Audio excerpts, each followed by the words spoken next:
La psychologie montre que les personnes qui pleurent quand elles sont en colère ou simplement lorsqu'elles expriment une émotion sont souvent perçues à tort comme trop émotives. Mais en réalité, ce n'est pas une faiblesse, c'est un signe d'intelligence émotionnelle, la capacité à rester connecté à ce qui est vrai, même quand la vulnérabilité semble dangereuse. C'est pleurer quand tu essaies de t'affirmer et qu'on te traite de dramatique. C'est être la seule personne dans la pièce à montrer ce qu'elle ressent et plus tard se sentir gêné de l'avoir fait. C'est entendre qu'on est trop sensible, tellement de fois qu'on finit par croire que c'est un défaut. C'est rester éveillé la nuit, à rejouer ce que tu as dit, comment tu l'as dit, et te demander si les gens te jugent maintenant simplement parce que ton corps a dit la vérité plus vite que tes mots. En psychologie, cela s'appelle l'inondation émotionnelle.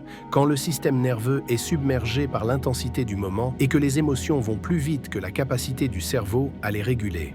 C'est aussi un signe de grande sensibilité émotionnelle, la capacité à rester présent avec ses ressentis au lieu de les refouler. Les personnes qui pleurent pendant un conflit sont souvent celles qui ressentent le poids des deux côtés. Elles ne perdent pas le contrôle, elles portent tout en même temps. Et pourtant, dans un monde qui glorifie l'insensibilité comme une forme de force, on les étiquette comme dramatiques. En réalité, ce sont elles qui ressentent profondément et parlent avec honnêteté, ce qui est beaucoup plus rare qu'on ne le pense. Alors, ne t'excuse pas de ressentir à voix haute. Tu n'étais pas censé être engourdi pour survivre ici. Tu es là pour ressentir, et pour être ressenti aussi. Si tu t'es reconnu, reste ici. Cette page est faite pour celles et ceux qui ressentent profondément et refusent de s'anesthésier pour appartenir.